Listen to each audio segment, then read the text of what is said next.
What is up, guys? Clint Lamb, Cover Crimson, here to react to Alabama's 27-20 victory over Auburn. I don't even really know what to say. Lots to talk about. We'll start by saying if you want to get your comment addressed 100%, move to the front of the line. Definitely hit us with a super chat. Otherwise, we are going to be going through the comments. I'm going to get to as many as I possibly can. But obviously, we all know that the super chat is the easiest way to get to the front of the line. What a crazy game, giving everybody some time to get in here a little bit. It was not pretty. Started off really well, even though I would actually say in some ways it wasn't as good as the score would show. I don't know. I'm still collecting myself. That entire thing was wild. Just bear with me. We're working our way through it, guys. We're calming down. We're getting the nerves in a good place. But there's just so much to talk about. I mean, whether you're talking about injuries, whether you're talking about poor play, inconsistent play, figuring out a way to win, this team is what this team is, and they have been consistently inconsistent. They are the consistency in the inconsistency is nothing short of incredible. But I will say, they're going to the SEC championship. Kalen DeBoer got to 10 wins. He didn't last year. Obviously went 9-4. Alabama had a 10-win streak going back forever, it feels like. So it's great to see him get back in the or not back, but at Alabama, see him get into the 10-win column. I mean, that's encouraging. And there was some encouraging performances, but there was a lot of inconsistency. And we just got to work our way through it. We got to address it. I'm sorry. Some of it's going to be negative, but I will say you went into a very hostile environment. You had a lot of things go your way early, and then you had a lot of things, a lot of it self-inflicted, a lot of it Auburn, was doing some things to cause some problems. But you faced a lot of adversity, and you figured out a way to win the football game. So I will say, hats off to the team for that. We'll start there because I do want to address that. But there's also a lot that we need to talk about because it was not pretty at all. Let's start getting to some of the. We got a super chat already. Cody Stevens, appreciate the $5 super chat. Bama's offense always be making things so stressful by not capitalizing. It's this. It's probably mostly the offense. I mean, it is mostly the offense, but the defense too. I mean, it's really just the team in general. Their inability to put teams away has been so frustrating. And that's why up until the very last second ticking off the clock, it's like there's this level of excitement and you want to celebrate. I mean, 10 wins, going to the SEC championship, have a chance at the college football playoff, but there's also so much frustration. Because there were opportunities where it didn't have to be like this. And yet, for whatever reason, they say, no, we're going to make sure that we, have everybody's blood pressure at a very uncomfortable level. And we'll figure out a way to get the job done a lot more times than not, but we're not going to make it easy on you guys. And it almost, at this point, it's frustrating, but at the same time, they figure out a way to win. The offense, I don't even know where to start. We're going to be pulling up the stats here in just a second. But I will say, they made plays when they needed to. They ran the ball, especially in the first half, a lot more effectively. I will say, and I don't know what the final numbers finished at. I'll have to pull my phone out. But the last I checked, very late in the football game, very, very late in the fourth quarter, Alabama was averaging 4.4 yards per carry on the ground. They were averaging 3.5 yards per attempt from Ty Simpson in the passing game. That is bonkers. And that is almost like, it's encouraging from a rushing standpoint. That was great to see, especially in the first half. But then from just weird. The whole thing's weird, guys. But at the same time, once again, I feel like I'm saying this every week. You figure out ways to win. So appreciate that. Cody, appreciate the $4.99 super chat. Jonesy, Clint, I was extremely confused with the play calling after Bama's second touchdown. The run game was humming and Grubb kind of abandoned it. I think he was wanting balance. I think he was wanting to keep Auburn off, on their heels, and be throwing a lot at him. But at the same time, it really felt like that first down play call, whatever you wanted to call it, I don't even know, where throw it back to Ty. Ty ends up getting drilled, like that kind of stuff. You really didn't need to do that. You had been running the football effectively. You had been doing some good things off of that. That is one thing that I tweeted out very early. It's like, hey, first of all, based off of what we have seen from Jam, the people that were wanting Jam Miller benched, he was playing good football, really good football. And it was making a significant difference as far as Ty Simpson and the passing game. And you even saw it down there on the goal line. Like Auburn gave Alabama's rushing offense respect down on the goal line, and that opened up the opportunity for a play action pass that ended up being a touchdown to Isaiah Horton. So it's like, you love to see it, and it looked great early. And it's like, man, if they can continue to create some balance off of being able to run the football, that's really going to help this offense as far as moving the football again. And it's like, it was the most encouraging performance I had seen from the offense for a short period of time. And it's like this roster, this team, with the way it's playing currently, it can win the national championship. And then things really started to fall apart. And I'm not saying that they can't. I'm just saying, like, okay, well, I mean, we were getting there. We were so close to really taking that next step. And for whatever reason, they just decided, no, we're just going to do more of the same. And that's frustrating. But with that being said, I was encouraged overall by the run game. I will give Jimmy a lot of credit.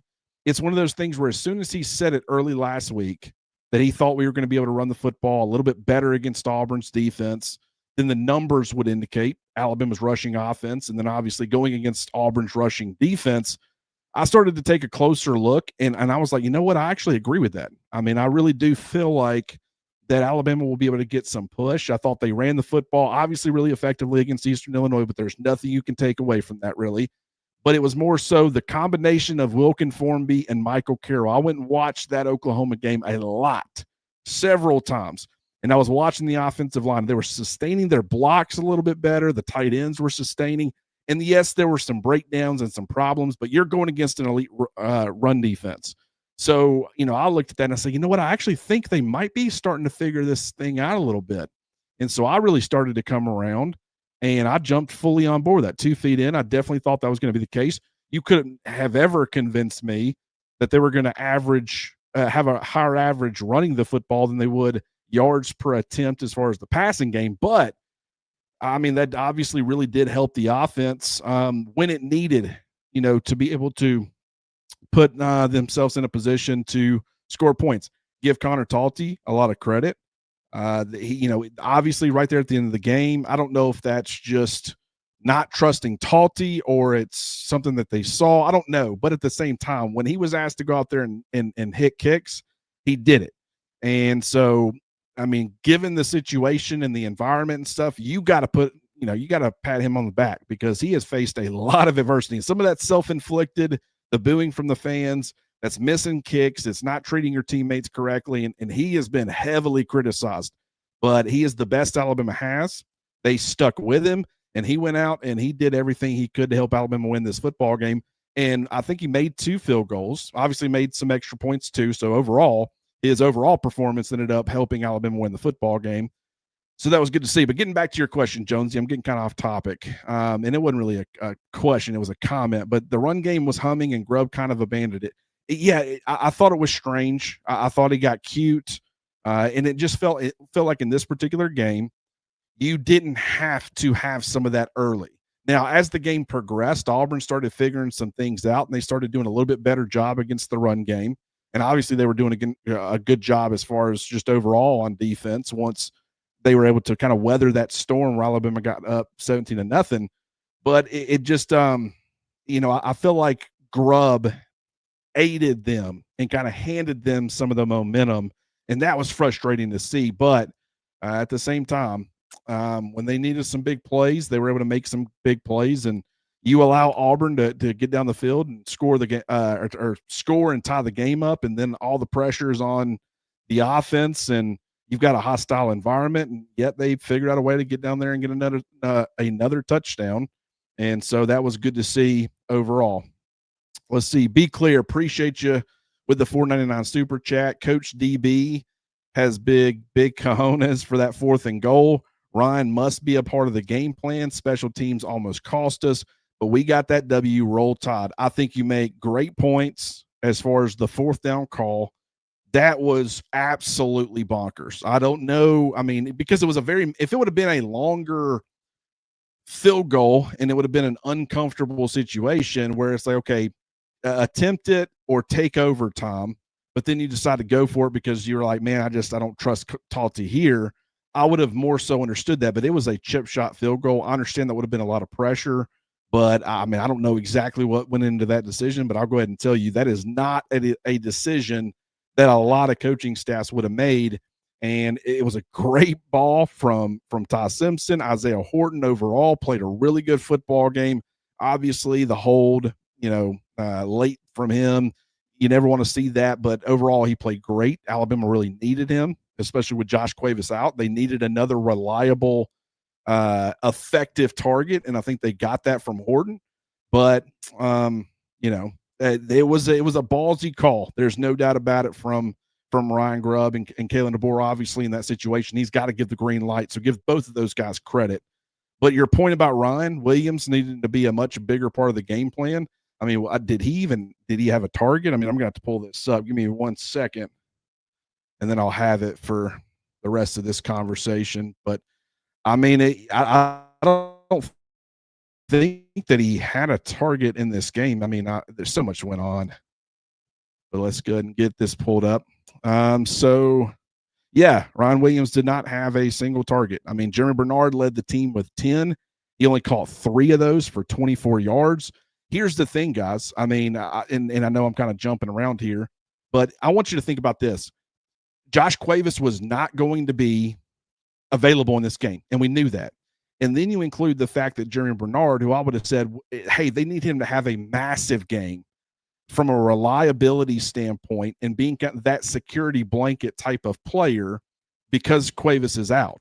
And yet, if you'd have told me, hey, he's going to get 10 targets, I would have been like, that makes sense. I'm guessing he's going to lead the team too because it's a hostile environment. Todd's going to need him. If you'd have said, but he's only catching 3 for 24, I'd have been like, that's not good. That is not good at all. I don't like that. And yet, I thought he did, he affected things, no doubt. I mean, obviously, he got a 4-yard carry as well, but it was because of Isaiah Horton and really the run game that really carried and Ty's legs. And that's something else that I want to address there in just a minute. But, it was other guys who kind of carried the workload here. And I think that's really encouraging. I don't know what's going to happen as far as moving forward and just, what's the game plan? I don't know how long Jam Miller's going to be out. Obviously, he was seen on crutches, didn't look good. He's had a terrible season from an injury standpoint. I mean, you have the shoulder problem, finally gets back, looks healthy, and then he gets the concussion and then comes back and he's back for a while, but he doesn't look great. He doesn't look like the same player. Now he suffered some sort of lower body injury, it would appear. I hate it for him because I really do feel like he was starting to become that player that we saw against Missouri and against Vanderbilt and against Georgia, where it's like, is he perfect? Is he an elite back? No, but he's a back that Alabama's run game can win with. And then, of course, he gets banged up again, and then you got to go back to Daniel Hill. I thought Daniel Hill did some decent things, but there were some opportunities. I feel like he could have scored down there on the goal line, was not aggressive enough and just didn't see. I mean, there was a hole that opened up and he tried to cut outside. I didn't like that. But at the same time, different guys had to carry today. And I will say also, we didn't get an AK Deer carry, but AK Deer was out there. And part of that could have been the injury. Obviously, you had the jaw injury to Kevin Riley. You had Jam Miller go down. So it's like, okay, I mean, AK Deer's been doing some good things in these games. When given an opportunity, let's put him out there. They throw a screen to him. He did, I don't know what it went for, a 6-yard gain. I mean, nothing crazy, but he made, something happen. But once again, to get back to your point, Brandon, Ryan definitely needs to be a bigger part of the game plan. And I understand that he's had his struggles. He's had his struggles with drops, but he's a dynamic player. And in these types of games, especially when you've got, guys like Josh Cuevas down, I mean, Ryan Williams has been one of those dudes who has made huge plays for you in the past. Can he be trusted to the same extent that maybe he was last year? Probably not, but I still think he's a guy that you got to be able to manufacture some touches and just see where he's at. And I don't know if he's, banged up himself. It feels like everybody's banged up right now. I don't know how healthy Ty Simpson is. I mean, obviously, Jam Miller. You've got receivers that I know are banged up. Jeremy Bernard certainly wasn't 100% going into this game. Josh Cuevas is out. I mean, across the board. Parker Brailsford. I mean, you saw a lot of Geno Vandermark at center because Parker Brailsford right now, he played. He missed last week's game against Eastern Illinois, but he played in this one. He tried to tough through it, but it was bad at times. And just what he is as a player and where he wins as far as the athleticism, it's been zapped a little bit. His ability to anchor and pass protection has been zapped a little bit because of, a lower body injury. And you hate to see it. I mean, they're having to try to play around that a little bit. But that's going to limit things. Like they're banged up. I mean, and I get that, but we've seen this all season. And that's why I say, okay, injuries don't really play, I'm sure it plays a part, but you can't put it all on injuries because we've seen this all year when they were a lot more healthy than probably they are right now. Now you've got to play a Georgia team for the second time this season. That's going to be tough. We're going to be covering all that, but for now, let's stick to Auburn. I'm getting way ahead of myself. Tobias, appreciate the $10 super chat, brother. It would have been smart to have some slants in the playbook. We knew we were going to get blitzes every down, and it was like we didn't have any hot routes. They had hot routes. I mean, Jam Miller on that, swing into the flats. I mean, that was a hot route, and he didn't get his head around. Ty got it to him. It was a good throw, in my opinion, and Jam just didn't get his head around. And so, I mean, I understand what you're saying. Like there's not a whole lot. It's I feel like they could do more. I also get extremely frustrated because number one, I wish they would use tempo just a little bit more. And I understand that that's not how they've played offense all year. But we know that Kalen DeBoer and Ryan Grubb's offense at Washington, one of the things that made it so effective was that it was constantly changing tempo. Like they would hit defenses and they would go fast, and then they would really slow it down. And then they kind of lull you to sleep a little bit. And then they go get on the football really quick. And and some of that was in game where it's back and forth. Some of that was more of just the opponent that they were playing. If you're playing an offense that you're trying to keep off the field, maybe you go with a little bit slower of a pacing, and their ability to adjust that and still be effective. I thought it was really cool to see at Washington. And we've seen none of that. They're always letting the play clock run super late. Ty has won. He won early in the season doing that. He was outsmarting defenses, and he was putting the offense in the right calls. And I mean, granted, he was looking to the sidelines and getting the coaching staff's help as well, but they were winning those battles. And I think against the DJ Durkins and the Brent Venables of the world, especially, like DJ Durkin, kind of not playing with nothing to lose, but they're going to be ultra aggressive. They're going to come out and swing and trying to win a football game. Like they just, you could tell they were letting Ty Simpson kind of do what he does. They had ready-made checks that they wanted to get to based off of, they present Ty with something. Ty sees it. He tries to check something to get him in the right play. They probably scouted and knew what Alabama wanted to check to, and then they're immediately having something to counter that. That's going to be, make Alabama wrong. And it feels like, okay, if that's the case and you're kind of losing some of those battles more often than you have been this season, why don't you start using tempo and really putting strain on opposing defenses that way? And it does. We know that tempo is effective because Ty Simpson has been very effective in those 2 minutes, situations, at least for a majority of the season. I feel like his confidence is still not where it needs to be. I still think he's making some mistakes, but I do think that, especially after that touchdown pass where he's drifting back, I mean, that was a heck of a throw. And yes, I mean, let's speak candidly, maybe there was a little bit of a push off there, but at the same time, it's a receiver trying to make a play, and guys get away with that all the time. They don't always, but they're good receivers. If you're good at that, you can kind of disguise it a little bit. But I thought after that, I'm like, this is a great opportunity for Ty to start to get his confidence up.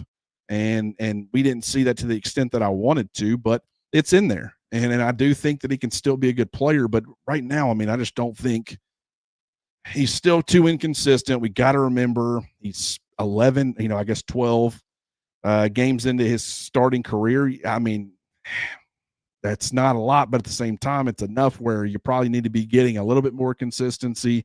There's just still things that the offense has to work on.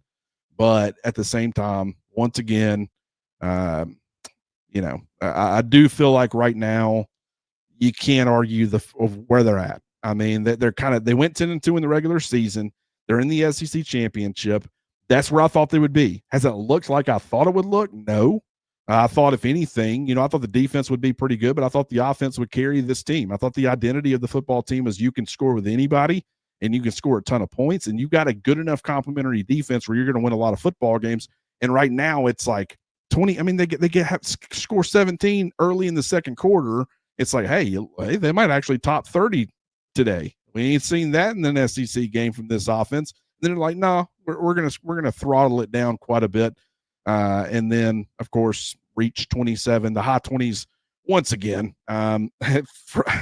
Once, I don't know, it's frustrating. I mean, I keep saying it, but they're like, you know what? We'll go out there and we'll hold Auburn to 20, and we'll win the football game. So, I don't know. We continue.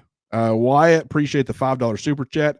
Where is Ryan Williams, man? I'm afraid a transfer is on his mind. I don't know what's going on with Ryan. I mean, and I'm not saying this Ryan this could be like the coaching staff. He could be banged up. I mean, maybe it's more extreme than that. Maybe you should be worried. I don't know. I mean, I wouldn't freak out over anything until there's actually something to worry about. I don't believe in that. But at the same time, it's frustrating because of what he was supposed to be. This is a massive, massive fall off as far as his impact relative to the expectations. I mean, this was supposed to be one of the best players, offense, defense, wide receiver, like it doesn't matter, in all of college football. And yet he's disappeared at times. He's been a little banged up at times. He's been hobbled, but like no impact against Missouri. I mean, he's essentially a decoy. I mean, tonight against Auburn, and net 0 targets. I mean, he played, but just, I mean, I don't know. It's baffling. I don't know what it means, but I also know he's still a very extremely talented guy at this point who can still help this football team, and their season is not even close to being over. I mean, I think it's still possible that you get in the college football playoff even if you lose to Georgia, but you're guaranteed to get in if you beat Georgia. So everything's still in front of them, and Ryan can really help this team. I mean, we know what he did against Georgia last year. I mean, he was a special player, special performance. Alabama needs that right now. I mean, with Jerry Bernard probably not being 100%, you love that Horton stepped up. I mean, he caught 3 touchdowns in this game. That is crazy. But he only had 5 catches for 35 yards. So, I mean, obviously it wasn't anything explosive or downfield. Early in the game, Alabama tried to take a shot vertically. Once again, it was, Ty was off. Receiver created separation downfield. It should have been not just a catch, but in my opinion, a touchdown. And Ty couldn't hit it. And that's a problem. It's been a problem all season. I don't know what to say about that at this point. But, Horton stepped up. I mean, Lazier, I don't think he played his best game. I mean, he had four targets. He second on the team, tied for second on the team with 3 catches, was second on the team with 29 yards receiving, but he had that drop. I think right now he's not playing his best football and really hadn't been playing his best football. So Alabama's got to get some guys to step up, but they're more than capable. We knew it was going to be a hostile environment. We knew they were going against a really good defense. And so to an extent, I mean, with the outcome, I mean, if you had told me Alabama's going to win this game 27-20, I'd have been like, yeah, that's what we're pretty much all predicting is like a close battle right there into the end of the game. Don't know who's going to win it, but it's just how it transpired. I mean, you get up to a 17-0 lead. It's like they might actually blow out Auburn and really make a statement right here at the end of the season. And I don't know how much the committee will respect that. It's a 5-6 football team that will be 5-7 if you blow them out. Maybe that doesn't move the needle a whole lot, but at least they're doing what Notre Dame's doing against Syracuse, and Texas Tech is doing to West Virginia earlier today. It's like at least they're kind of showing signs of life on that front, and then it kind of falls off a little bit. I don't know. But we all know what it was supposed to be. We all knew it would be a war. And so watching them get up to a 17-0 lead, completely essentially blowing that, ends up being a tie ball game 2020, and then figuring out a way to win. It's like, well, I mean, I don't know why I thought this was going to look any different. This is what they've done literally all season. So if they end up in a war with Georgia next week, don't be surprised, even though Georgia's a really good football team. And don't be surprised if Alabama figures out a way to win it, because that's what they've been doing, except for against Oklahoma, where you lose the turnover battle 3-0. They figured out ways to win all these football games when they're in absolute wars. I mean, Florida State beat them pretty handedly. I wouldn't say that was a war. I mean, they took it to Alabama, and Alabama accepted their beating. So nothing really surprises me. Next King, appreciate the 199 super chat. The staff must not trust Young at all on pass pro. I mean, I think the writing's on the wall, guys, and I hate to say that, but I mean, the coaching staff's personnel decisions and playing time decisions, it does paint a picture and send a message. I mean, Alabama, you were without Kevin Riley going into this game. Daniel Hill had kind of gotten banged up a little bit against Eastern Illinois. Only ended up having 2 carries for 14 yards. So it's like, I mean, he's going to play based off of injury report and stuff. We knew that, but I didn't know if he would be 100%. Jam Miller's been kind of, been getting banged up pretty much all year and just hasn't been the same player that he was prior to that concussion against Missouri. So it's like, okay, I mean, maybe they have to turn to Richard Young. I really wasn't anticipating him being next in the pecking order. I mean, I thought it would be A.K. Deer, and it was. And then I think if something happens to A.K. Deer or it happens to another running back and they got to reach in that bag even further, my guess is that you would see Draylen Washington before Richard Young there as well. And I don't think maybe it's pass protection, but he's not really a threat as a receiver out of the backfield. That's not a strength for him. I would say he's probably the most limited amongst this group on that front. And from a running perspective, I mean, he was averaging like 2.5 yards a carry early in the season. So there's just nothing really that he brings to the table that you say, I mean, you've got to get this guy on the field. And I'm not saying he's a bad player. I'm saying just, I mean, based off of what I kind of know about him and his skill set, maybe some of the limitations, but also the production, like none of it screams, this guy deserves more opportunities. So, I mean, it is what it is at this point. Jonesy, appreciate the 199 super chat. The refusal to run on 3rd and short was infuriating. That I can't disagree there, guys. I mean, that's something that people have tweeted at me about. And I mean, I can't ignore the fact that it sends a pretty clear message that we don't trust our run game when it really matters. Like, we're trying to get as much out of our run game as possible, but in criticals, we don't trust it at all. That's earned. That's been earned. I can't really blame them for not having that trust. But what I will say is I think sometimes you just got to try it. I mean, at this point, like Auburn, they knew that Alabama wasn't running the football in 3rd and short situations, even though they were having success running the football at various points in the game. Nothing I really saw suggested that Auburn was really thinking, okay, except for down there on the goal line. I mean, obviously it's an obvious run situation, and Auburn did respect the run, but the tendencies in the critical moments, those 3rd downs and short 3rd and 2, 3rd and 3, you got to have it.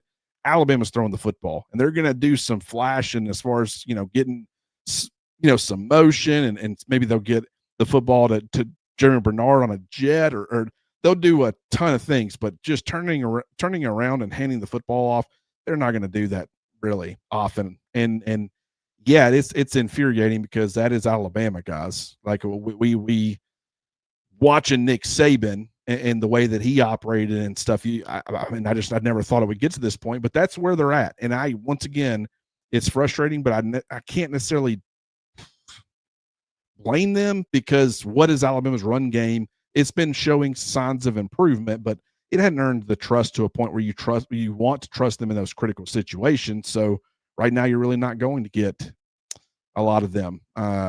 College football, Casey, appreciate the $4.99 super chat. That's why you go get Zay Horton, Roll Tide Roll, Clint, bring me the dogs. You know what? I'm excited about Georgia. I've said I like that they are getting Georgia, and the reason that I say that, I don't like that they're having to play a team twice, and it's going to be that much more difficult.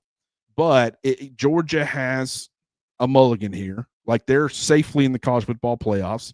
We know that Kirby, in my opinion, when he played Alabama back in 2021, he knew he had a mulligan, and he knew that he might end up seeing Alabama again in the college football playoff.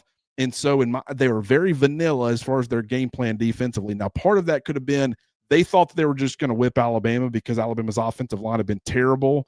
We had just seen them in the Iron Bowl, and it was just awful. and they have a historically good defensive front. They probably thought that they could just line up and win. That's actually a lot of times what Kirby does believe, is that they just got better dudes than you. But I also think part of it was that they knew they had a mulligan, and if they did see Alabama again, they didn't want to reveal too much. Now, Alabama has already played Georgia this year. This will be the second time. If you see them again in the playoffs, it will be a third. But it's not just for Alabama. Like, you have a mulligan here. And so you could see Georgia do the same thing, where maybe they're a little bit vanilla. But what I like about it is, if you played Texas A&M and you lost to them, that's a team that you played and you got beat by. You lined up against them. They're clearly the better football team because they beat you. If you get beat by Georgia, the argument's a little bit different. Now, granted, they have fewer losses than you, but you beat them in Athens and broke a massive home winning streak earlier in the season. So this argument that I've been making in favor of, okay, if BYU beats Texas Tech in the Big 12 championship, Texas Tech, what worries me is that they can argue, yeah, but at the same time, we have played BYU already and we completely stomped them. So now we're 1-1 against them. And I think in some ways the committee would have to put BYU in because they'd win the Big 12 in that situation. But because they're putting a college football playoff team in, it's like, well, they now split. So are you going to punish Texas Tech for splitting with BYU in that instance? It could, but I'm saying, like, that's something that is an argument to be made. It's now the same situation for Alabama. If Alabama does lose against Georgia, at least you have that argument of, we've already played Georgia in their house. We won. It was pretty clear we were the better football team. Now, granted, it ended up being close. All these games are close, but we came out and we kind of hit them in the mouth a little bit, and so, and it snapped a huge winning streak for Georgia. So I think that that's kind of beneficial. I also think Alabama can win the football game. I think some of the issues that some of these pass rushes has caused Alabama, I don't think Georgia presents those same challenges. Now, they got two really good off-ball linebackers, and they're going to compensate for that lack of edge rushers with some of those guys. But I also think that, Alabama did a good job of handling that in the first matchup, and I'm hoping that can continue, even though right now Alabama is not the same offense that they were earlier this year, and Georgia has gotten better really on both sides of the football. So I'm excited for the matchup. I'm excited to talk about it, but we'll continue for now to focus in on Auburn. Cody, appreciate the $5 super chat. Going forward, do you think we'll ever see an explosive play? It is wild, the lack of explosives. I mean, in the passing game, run game, I think that's what makes this offense kind of miserable to watch. This can be a beautiful type of offense if you mix in those explosives with the ability to sustain drives, with the ability to kind of move the football down the field, take what the defense gives them. Like, it can be a beautiful thing to watch. But when it's just, there's no explosiveness to it, and yet you have some explosive playmakers, it is so frustrating. I don't know. I mean, at some point you got to think that they're going to end up getting an explosive, but it's been crazy because this offense is capable of so much more. Does it have some limitations in some areas? Yes. Has have injuries played a part? I'm sure that it has, but it's capable of way more than we've seen up to this point, and it's frustrating that we haven't seen it. But, I mean, at the same time, the defense is playing well enough to compensate and give – I mean, granted, I will say part of Auburn's lack of offensive success in this football game was them dropping the football. I mean, they finished with 5 drops, and I think all of them were in the first half, and if not all in the first half, pretty early in the second.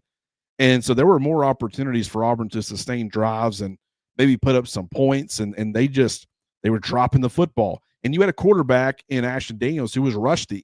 I mean, you got to think this was the risk that Auburn ran. You want to sit him against Mercer so he's available for this one. That's fine, but it's going to be multiple weeks before since he's played Vanderbilt.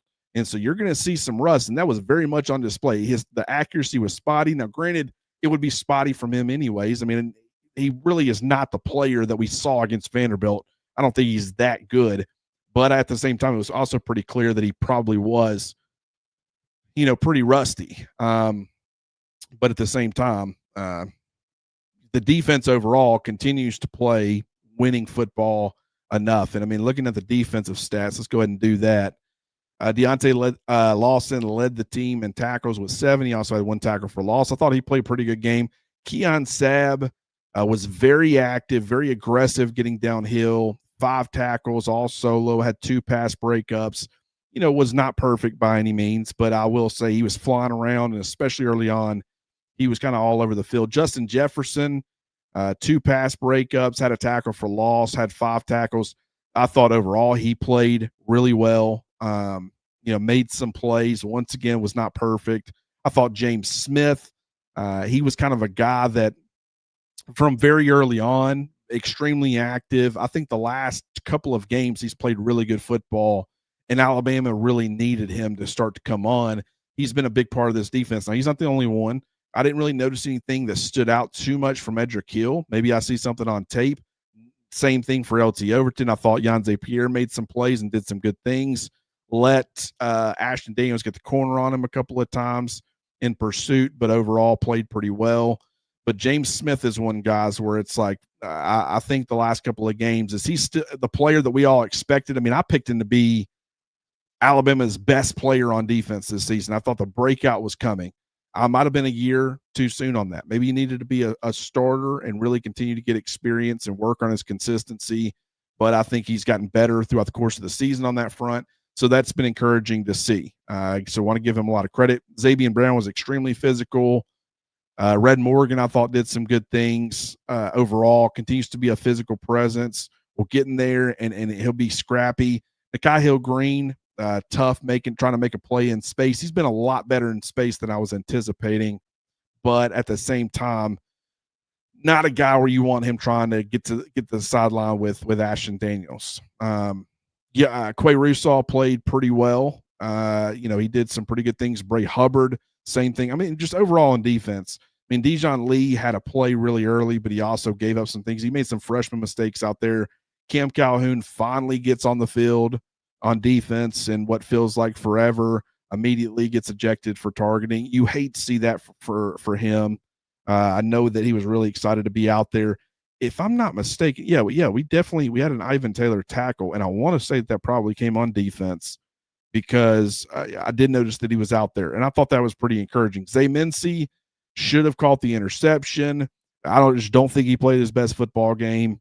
I'll be sure to watch him specifically and come back and report back and let you guys know if I still continue to think that. But just first time through, I don't think he played his best game. But that's kind of the defensive thoughts. We'll be talking more about that this upcoming week. Appreciate the $10 super chat legend. Why do you think Grubb gets cute on every 3rd and short? Also, why do you think our offense is so easy to adjust to after half? Feels like they got shut down a majority of the games this year. As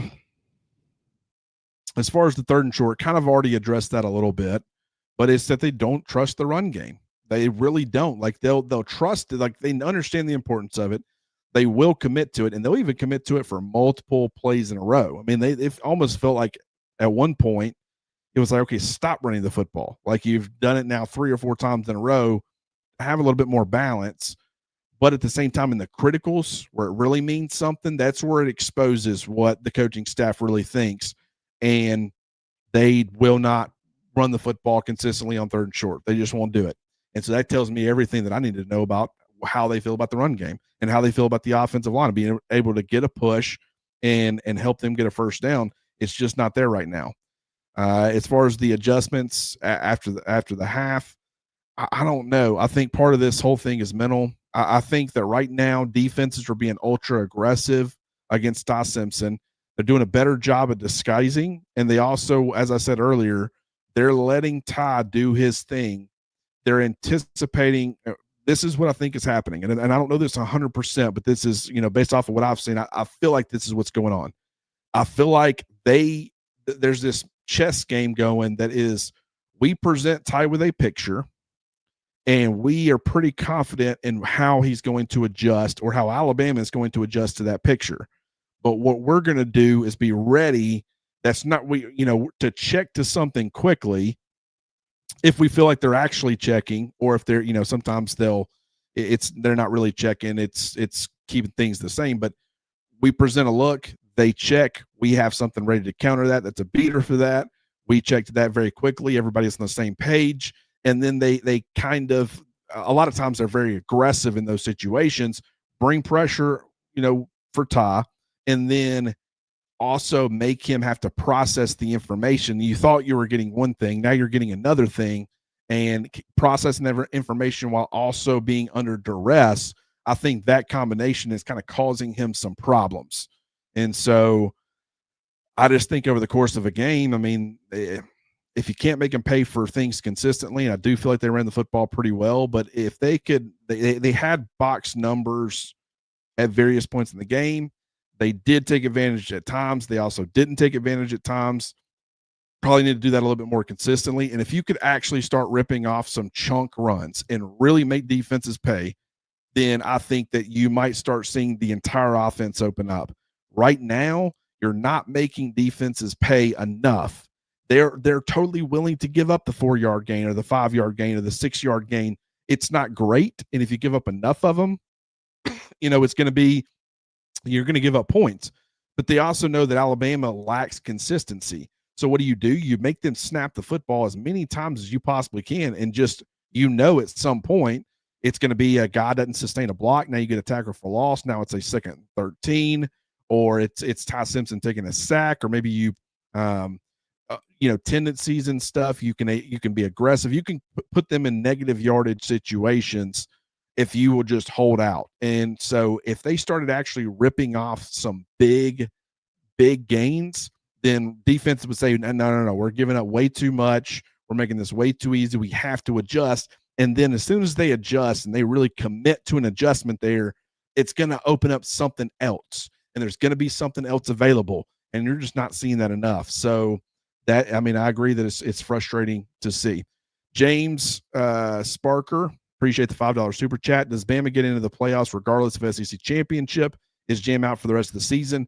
I have no idea what Kalen DeBoer said about Jam post game. I've seen zero updates. So if you have that right now, I've only got the super chats pulled up, but I'll try to get back over to the regular chat here in just a minute, and we'll address that if we do have an update.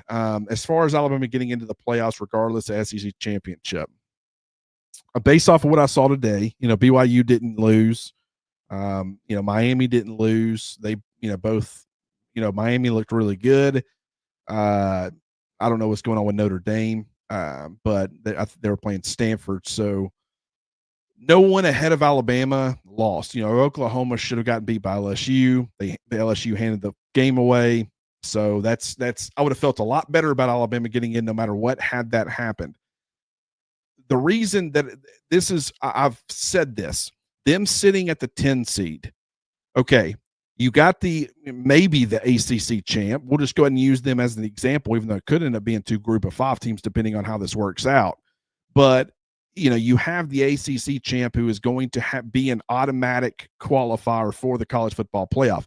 So the 11 and the 12 seed, the 11 and 12 team, they're not making the college football playoffs because you got the G5 winner coming in, at least one, and then you got the ACC champ who's going to be coming in as well, taking up that 11 and 12 seed. So if you're at the 10 mark, you're quote unquote safe. Here's where the potential problem could come into play. If BYU beats Texas Tech, who's ranked all the way up there at number 5, and they destroyed West Virginia today, they're doing everything they can from an eye test perspective to, keep the committee's respect. If they beat they beat Texas Tech, BYU has to come into the ranking or the top 12. Like, they have to. So now it's a matter, okay, do they come in and Texas Tech gets bumped out? Because if not, now you've got another team coming in. That 10 seed, that 10 spot now becomes vulnerable. Now, a lot of people, I've seen them say, well, you can't, if Alabama loses the SEC championship, you can't bump them out because they lost that. My point is this: if the committee feels like that based off of where Texas Tech is at, that they deserve to stay in if they lose to BYU, then it's possible that even a 10-2 Alabama, even if they hadn't have made it to the SEC championship, if they're that 10 seed, they would have potentially been the ones to get bumped out. So it's not because they lost the SEC championship that they would get bumped out. It would be because they were the 10 seed. That would be their justification. Because I agree. I think if you bump out a team for losing the conference championship, especially in one of these major conferences, I think that would, I think that's the end of conference championships right then and there. So this is an easy justification where you can leave Alabama out and you can say, well, even if they hadn't played for the SEC championship and even if they hadn't have lost that game, they still were the team that was getting left out because we have them at 10. That's why I don't like Alabama sitting at 10. Doesn't mean that they're out of it, because if BYU gets beat by Texas Tech, which I think is absolutely going to happen, Alabama's fine, unless they decide for whatever reason to put like a Miami or someone like that in. So I will not say that they are in the college football playoffs, regardless of if they win the SEC championship or not. I still think they're in good shape regardless, but I also think that just win the damn thing. Like, just go out there and win it. You're capable of winning it. I understand you have deficiencies, but you've beat Georgia already this season. Go do it again. Remove all doubt. Let's not leave this in the hands of the committee. I don't trust those guys as far as I can throw them. So that's my thoughts on it. Pull for Alabama to win. We're all doing that anyways, but that's my approach. Appreciate the $5 super chat. Myra, I'll just call you that. I'm sorry I can't pronounce that. I'm terrible with names. Any idea why Ryan Williams was kept out of play? I've kind of addressed that a little bit, but I don't know if he's banged up. I don't know if that was the game plan. I don't know if he's frustrated. It could be a number of different things. I don't think it's really fair or right to speculate. Maybe Kalen DeBoer was asked about it. Maybe he gave an answer that will suffice, but I just haven't heard that if he has. Sorry, I've already addressed that a little bit though. Rex, appreciate the $4.99 super chat. It seems like every time we get cute and it fails, it just completely deflates the offensive momentum. Every time we didn't even need it. That's a fair point. I cannot argue with that. It does feel like every single time that they decide to get cute and it doesn't work, everything falls apart. They were in a nice groove, and Auburn was going to make adjustments, and they were going to settle down, and we knew that defense was good. So to sit here and say it's all because they ran one play, a cute play, and it didn't work, that's where everything fell apart. But I will say this has been kind of a consistent issue, which is why I do think there's at least some evidence to support what you're saying. And it's frustrating because I do agree. I think it feels like they're trying to be cute and go for kill shots. And it's like, I understand it because it's not a lack of wanting to put the team, opposing team away. It's just do what you've been doing. Like, figure out a way to continue that. Get down the field, score another touchdown. It might be a long, sustaining drive. You might want to do something cute and get an explosive, and now you're really rolling, and now the momentum's really on your side. But I think this team just doesn't win that way. They win the hard way. It's long, and when you're constantly relying on that, eventually you can't expect every drive to be a 5, 6, 7 minute drive, 12 plays. It's not sustainable. I understand the thought process, but you have a 17-0 lead. Be aggressive, but be more intelligent about it. Don't try to do something. Don't get your quarterback killed. Like, I don't even know that play. Like, they were selling that thing. It was a breakdown. It was kind of like the slip play from Ty, where he acts like he's falling and jams doing a front flip or whatever it was to distract the defense. It felt very like Auburn was in control, and then you realize this was all by design, but it got Ty killed on the play, and you don't like that, and I don't think he was nearly as effective after that, and it didn't work. How many of these things don't have to work, and it kills what you've got going for you to just say, until they're stopping us consistently, until, and I say consistently, I don't mean one drive, and all of a sudden now you're trying to get cute. I'm saying let it happen a couple of times, and as long as you're going out there and it's working, I understand it's not sustainable, but just don't. I don't know. I understand there's a fine line. I'm really trying to be fair, but it's frustrating. Be clear. Appreciate the $4.99 super chat. I've been frustrated, but I got to give the offense grace because that defensive gauntlet this year was insane. Missouri, LSU, Oklahoma, Auburn. Vanderbilt's defense is kind of falling apart. You can't watch what. Now, granted, I guess they did step up in the second half against Tennessee, and good on them for what they did to Tennessee. That is wild. Give Diego Pavia a ton of credit. He ran his mouth all offseason. He pretty much told Tennessee what he was going to do to him, and he did it. To me, that's way worse than what Tommy Castellanos did to Alabama. even though that's not great either. But Diego backed it up. But at the same time, Vanderbilt does have, their defense is not easy. I'll go ahead and tell you it's not. At least it wasn't then. But then you had Georgia, and I understand that Georgia has deficiencies. But at the same time, you were going to Athens. It's Kirby Smart. It's like, yeah, that was tough. You look at the pass rush for South Carolina, and they got some dudes in the secondary that's going to be playing on Sundays. A corner, a safety that's a good player, a nickel that's really good, some interior guys that certainly can cause some problems. I mean, them defensively, especially playing in Columbia, another situation where it's like, that's tough, man. And you're right. I mean, Missouri, LSU, Auburn, Oklahoma, these are tough defenses. And that's why, but here's what I'll say. I've watched other offenses go against these defenses, and I haven't seen really, occasionally you'll see an offense that's pretty good, but they'll struggle with one of these defenses. They have an off day. They don't do, well.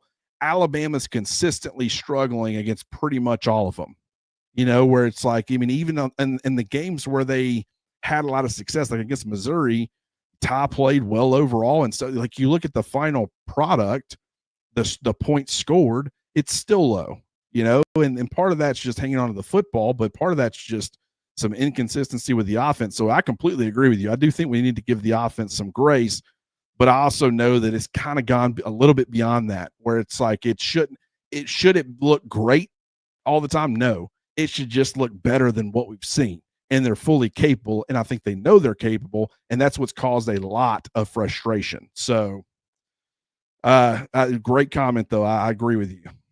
Paul Green, appreciate the $5 super chat. Thanks for all you do, Clint. Holly had a great comment about Jam and his injury and was why he hadn't been productive. Roll Todd, I completely agree. Now, here's what I will say about that. When she's bringing all this up in my head, I'm thinking, no, I saw this cat against Georgia. He looks pretty good. I saw him against Vanderbilt. I saw him against Missouri. Until that concussion, he looked really good. And he seemed like he was going to be the complementary piece that they needed and what Alabama needed from a run game standpoint to really complement what Ty Simpson was doing in the passing game.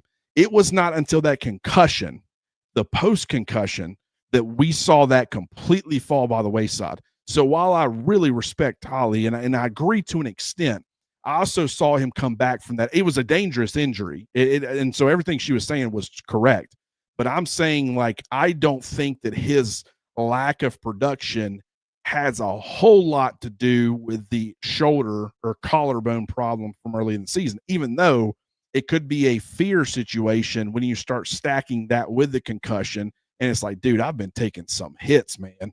I mean, someone hit me so hard in practice, I broke my collarbone, or it could have been him falling on it, but there was some popping going on in that scrimmage that day. I'll tell you that. I wasn't there, but I heard. But, I mean, in the hit against Missouri was hitting that day. They were very, very physical. So, I mean, it could be a combination of those things, but what I will say is that I feel like the concussion contributed to that, to what we've seen out of Jam more than anything.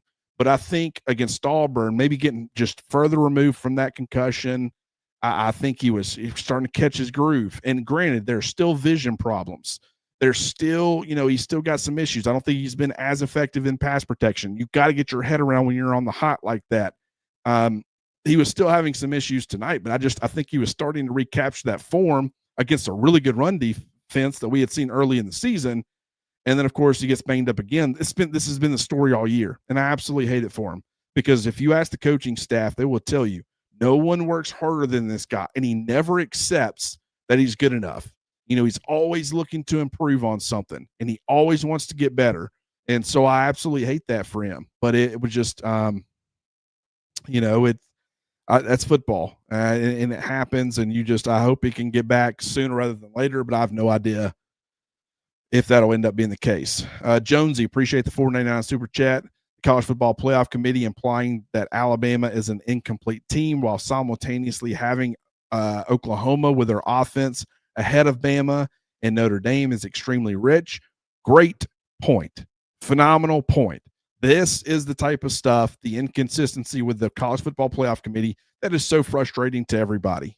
I mean, it is, I don't even know what to say about it at this point, other than to say they have a predetermined idea of what they want these rankings to look like. And it could just be simply, this is what we actually think. We're doing strictly eye tests, but now we got to figure out ways to justify it. I don't know. But you can't look at Oklahoma, good defensively, but also in some ways vulnerable. I think Alabama ran the football a little bit better than people were expecting. I think LSU at times did the same thing, like really good overall. But as good as their defense is, their offense is equally as bad and equally as inconsistent. And you can't tell me. I mean, they had the head-to-head on Bama, so I'm not surprised that they're ranked ahead of Alabama. But if you're willing to put Notre Dame all the way up there at number 9 because of what their resume or eye test or whatever, why don't you go ahead and put them ahead of Oklahoma as well? Because it's the same thing as Alabama. I understand that Alabama has to be behind them. Notre Dame doesn't, though, because there's no head-to-head there. So, I mean, maybe they're worried about people being even more pissed about Notre Dame being ahead of Oklahoma. I don't know. But there's inconsistency there. There's no doubt about it. Let's see. All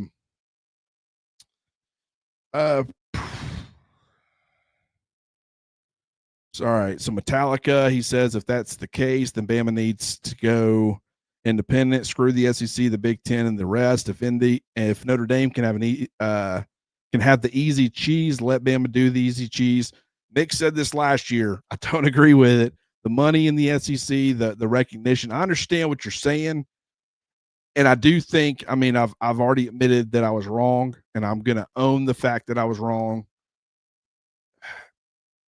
Greg Sankey messed up royally, agreeing to go to 9 games. He did. I thought the College Football Playoff Committee has stepped up, and they have said, we're going to take strength of schedule into account more. And when I hear that, I'm thinking that's specifically for the SEC. They are going to respect what they're putting, the product that they are having to face each and every week, into account way more than they ever have. It needed to happen, in my opinion, and yet they didn't. It's more of the same. And so now you've agreed to now you've essentially agreed to move to 9 games, and it's really not going to help you from a playoff standpoint. I don't know what you do at this point about that, but it's a massive problem, and going independent's not the solution, I guess, is my point there. Let's see. Got another super chat from Mattress Matt. Appreciate the $5 super chat, brother. If Nick Sheridan would have had Ty instead of Milroe, Sheridan is much better play caller than Grubb. No misdirection, predictable. I'm not going to go there. I understand why you would say that, because what I will say is that when the Grubb rumors first started, I did tell people I worry, because I feel like regardless of if Grubb comes, I think Alabama's offense is going to get better, because I think that the offensive identity that Kalen DeBoer and as an extension Nick Sheridan and what Ryan Grubb would have wanted, like the marriage between quarterback and offense is going to be a lot more aligned. And so just that change, I think, was going to make a difference. I think the wide receiver room they had recruited, it fit what they wanted to do a lot more. I thought the offensive line would be better, but I just thought that overall there was enough factors changing where I really felt like we were going to see better from Nick Sheridan than we saw last year, trying to adjust what they want to do on offense, or what they want to be on offense, to fit what helped Jalen Milroe succeed as a player. But at the same time, Grubb is a good offensive mind. I think right now there's some limitations that he is trying to figure out how to compensate for, and I think he's almost trying to do too much to compensate for it.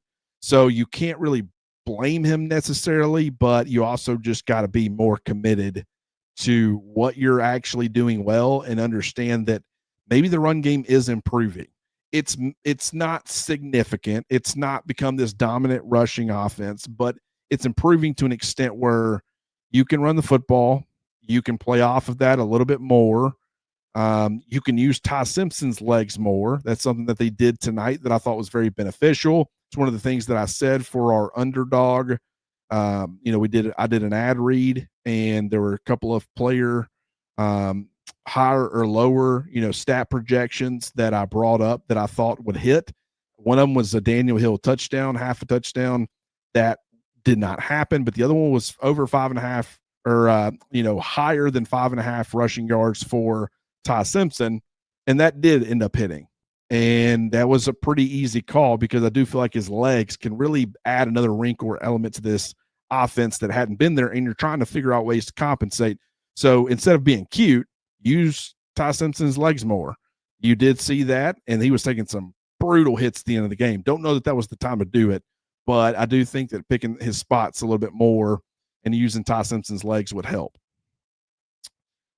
Tyler B, appreciate the $4.99 super chat. Does tonight and not having a single target make Ryan Williams think about transferring?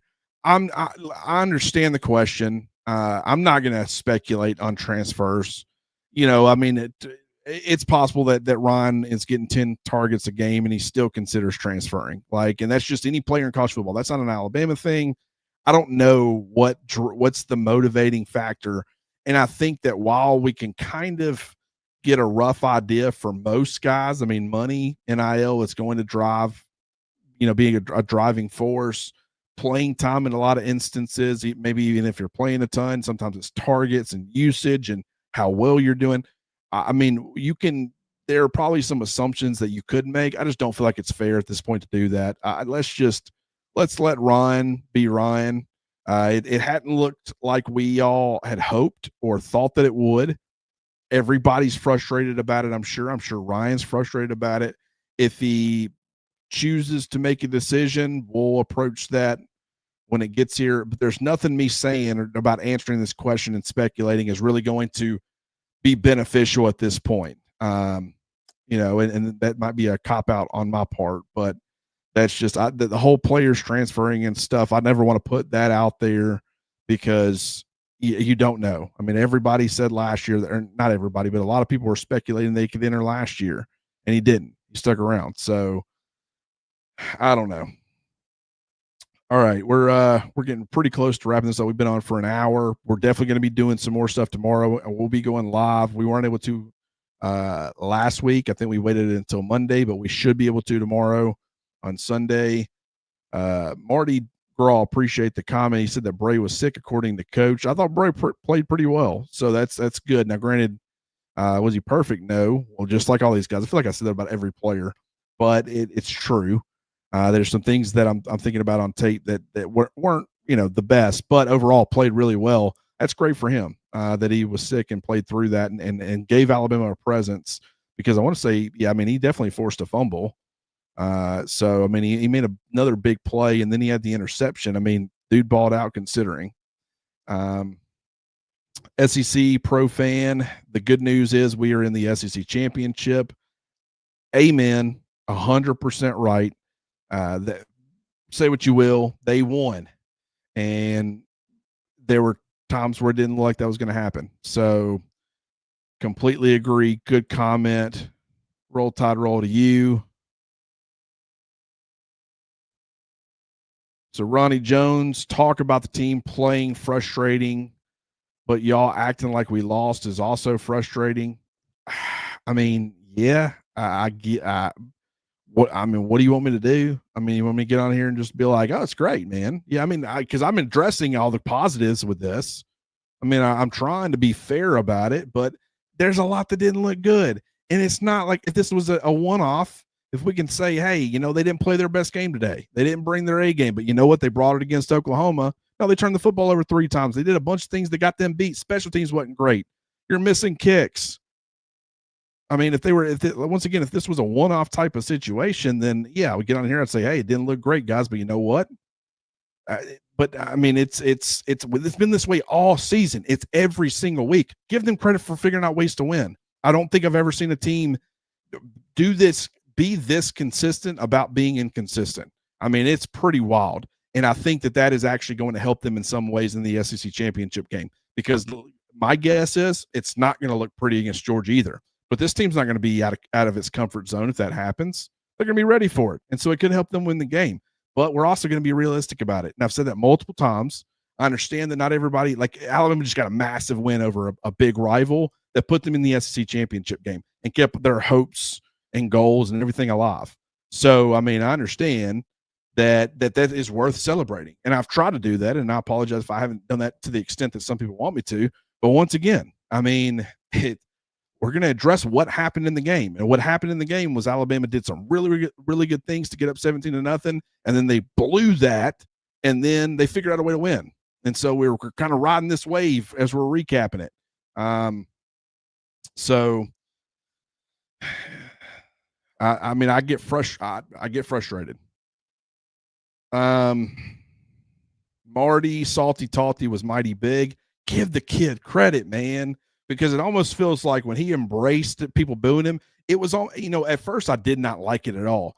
Then I started thinking about, I'm like, in some ways, going back and watching, it almost felt like he was saying, I deserve this, guys. Like, I'm going to eat this. I'm going to accept it because I didn't do what I needed to do.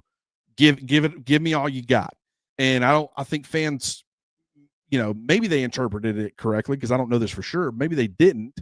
And, they ended up booing him again, but he goes out there and he knocks down a point after, right down the pipe. And since then he's been pretty good. So, I mean, just, that's a guy who faced a lot of adversity, and he had people bashing him, and it understandably so to an extent, but it's been a rough couple of weeks for him.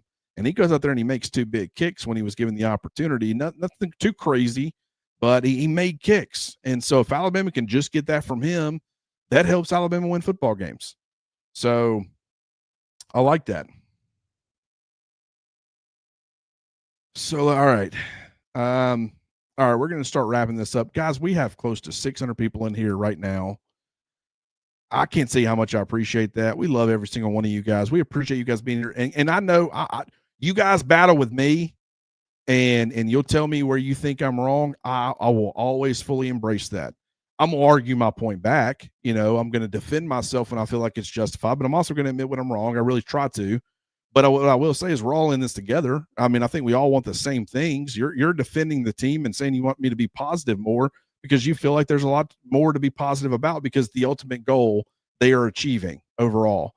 So I don't blame any of you guys for how you feel. I just appreciate you guys being here and being willing to have these conversations with us, because you guys are family. And I will go ahead and say, I've been working, trying to get I've been saying this every week, but I've been trying to get the phone lines, because I don't want to, I want to continue to get, have you guys chime in as far as the chats, the comments and everything. But I also want to hear y'all and give you guys a platform to kind of talk and share. And hey, if we have a disagreement on here, probably make for good content, right? But I just, once again, appreciate all you guys for being here. You guys are absolutely incredible.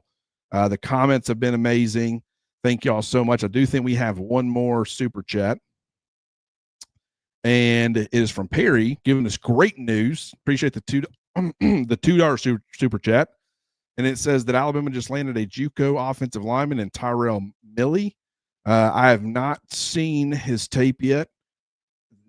Early signing period is next Wednesday. It's coming up here in just, a few short days. And we're going to be hammering not only the SEC championship, guys, we're SEC championship content, but you've got 2026 recruiting class content coming all this week too. I hope you're ready for a lot of content, and it's going to be fun. And we're going to do more lives this week too, because I want you guys weighing in on these prospects and weighing in on Georgia and everything else. But I will look up Millie. I hope that's how you say it. And we'll be sure to have something to report back on as far as my thoughts when, I'll try to do it before tomorrow's live show. But bare minimum, when Jimmy and I hop on, I will have something ready to go on that, to talk about that. Because that's big. Alabama needs offensive line help. They need guys that fit the profile. They just lost a player, Sam Utu. I don't know. Did he end up committing to SMU? Once he decommitted from Alabama, I was like, I don't care where you go at this point. I wish him well and nothing like that. Just saying, like, I focus on the people that's going to be here. But, I don't know if he was a replacement for him, but it makes sense. But that's all. That's great. Appreciate you letting us know, because that's just another win for Alabama. Alabama got 2 wins today, and I'm looking forward to diving into the tape. Appreciate you so much, Jimmy. Let's see. I want to make sure. Appreciate you. Way offsides. Good talking to you today, brother. I'm sure we'll probably get way offsides on a show here pretty soon to kind of chop some things up.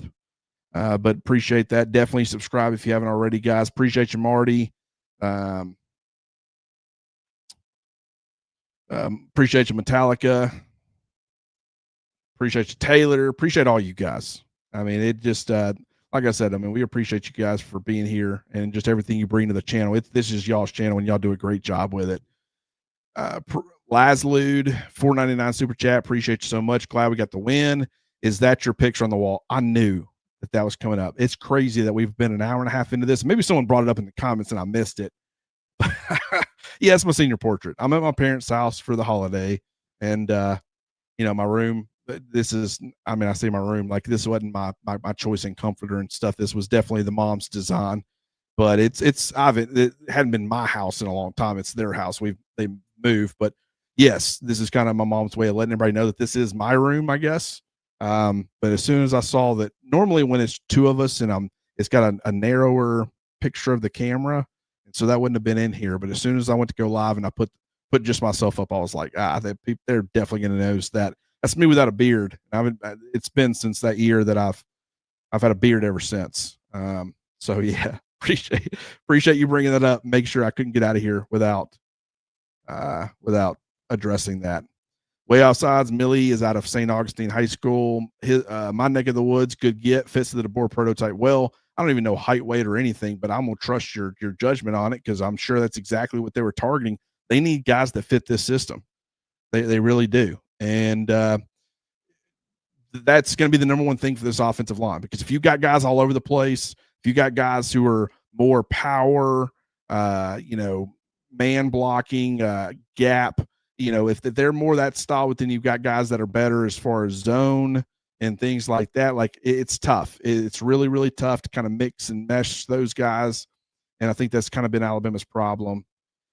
So that's good. I'm looking forward to seeing him. Metallica, once again, I wish I could have catch all the live shows Locked On with Luke and Jimmy, Kyle Henderson, and Cover Crimson. I love these shows. Thank you so much. All those guys do a great job as well. We're trying to provide you guys with the best content possible, and you guys certainly add to it. So, all right, that's going to do it. Kind of been rolling through here. I might have missed something, but once again, guys, appreciate y'all being here. Definitely get on over to roback.com. That will help us tremendously. Use the promo code Crimson20 to get 20% off your order. Thanksgiving just happened. Now it's Christmas. We're all preparing for Christmas. Plenty of opportunities to get some great gear, some very comfortable gear, some very warm gear for your family or friends, or maybe even for yourself. And I absolutely love that everything that I have that is Roback. Appreciate all you guys for being here once again, and we will talk to you guys soon.